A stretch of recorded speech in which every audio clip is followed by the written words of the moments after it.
Beaucoup de gens sont en train de dire, et même d'autres pays, Oui. pourquoi est-ce que la RDC n'accepte pas de négocier avec ces gens? Un Pourquoi? ami à moi, qui est un diplomate, m'a envoyé un document qui leur est parvenu. Et je vous assure qu'aucune nation sérieuse au monde ne peut accepter de telles choses en termes de négociations.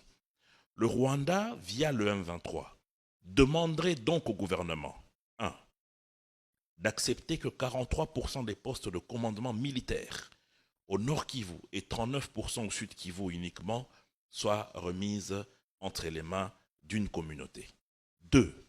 Le gouvernement devrait accepter la création d'une nouvelle police des frontières placée sous le commandement des officiers issus des terroristes du M23.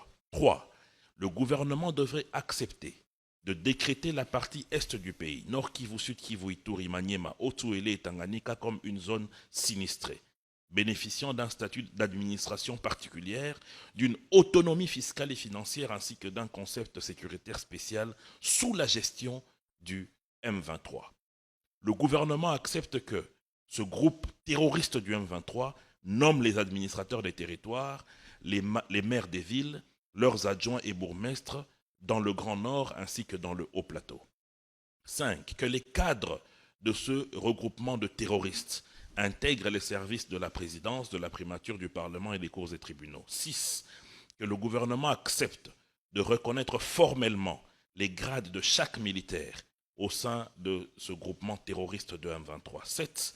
Que le gouvernement congolais coordonne le retour des réfugiés qui sont au Rwanda, Ouganda, Kenya et Tanzanie. C'est pratiquement ce qui a été écrit dans l'accord qui avait été signé. Et tout cela, aucun gouvernement sérieux ne peut accepter de telles conditions. C'est ça donc le cahier des charges le refus du M23. C'est leur cahier de charge. Et c'est le cahier de charge du Rwanda. Le M23 n'est en réalité que l'ombre du Rwanda. Et donc aujourd'hui, nous ne parlons plus du M23 ni de l'AFC. C'est du Rwanda dont nous parlons aujourd'hui.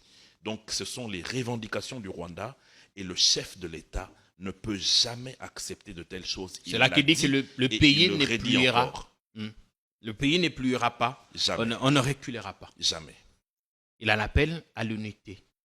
Il dit que nous gagnerons cette guerre par notre unité, notre sens de responsabilité et notre courage.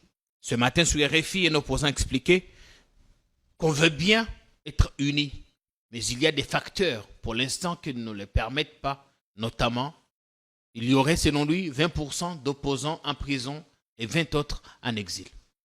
Mon cher frère Jean-Pierre, c'est ce qui me choquerait toujours et me choquera encore en ce qui concerne les hommes politiques de notre pays.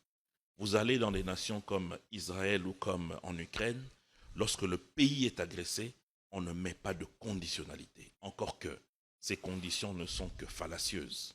Aujourd'hui, nous savons que notre ennemi, c'est le Rwanda. Et dire que pour que nous puissions soutenir notre nation, il faille telle ou telle autre exigence, c'est de la lâcheté.